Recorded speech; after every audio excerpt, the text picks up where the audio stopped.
Thank you for joining Wars of the Roses as we continue with part 3 of the Genius of Freemasonry and the 20th Century Crusade by J.D. Buck.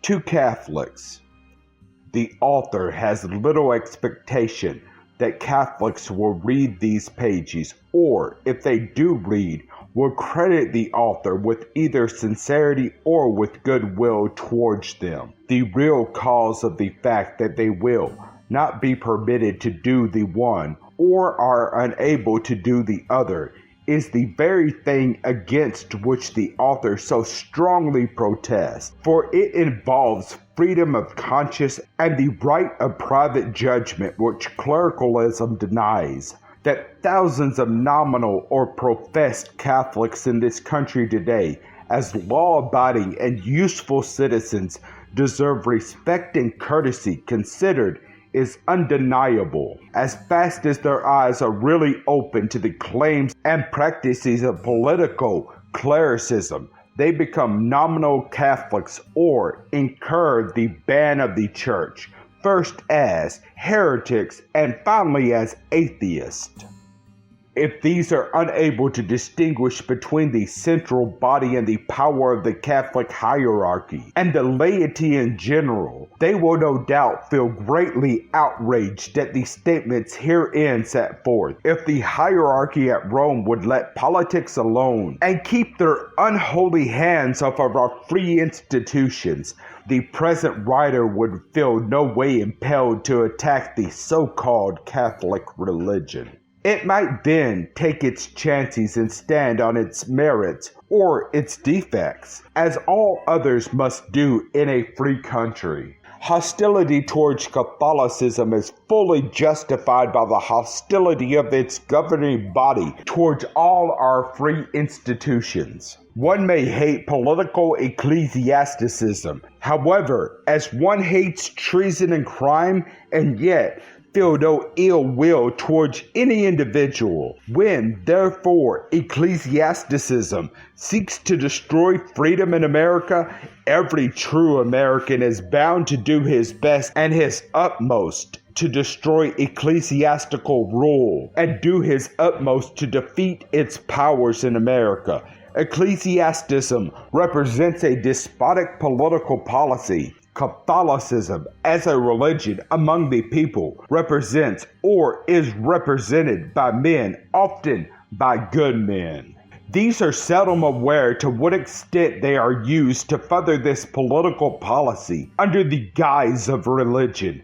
Their ignorance, however, at this point is a political asset of the Roman Pontiff, and every lover of freedom is bound to disregard it or oppose it.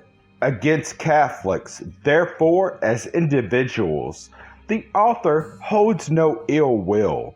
The policy he advocates of suppressing the political power of the Roman Pontiff in America, if successful, would leave every Catholic here a wiser, freer, and better man than before. The author desires to place himself thus on record in the beginning of this little book, not, however, with any great expectation that it will be read by professed Catholics, or that those who do read it will all be just to either his motives or his utterances. To anticipate such a thing would imply that their eyes are already partially open to the despotism sought to be maintained and enforced against them in the name of religion.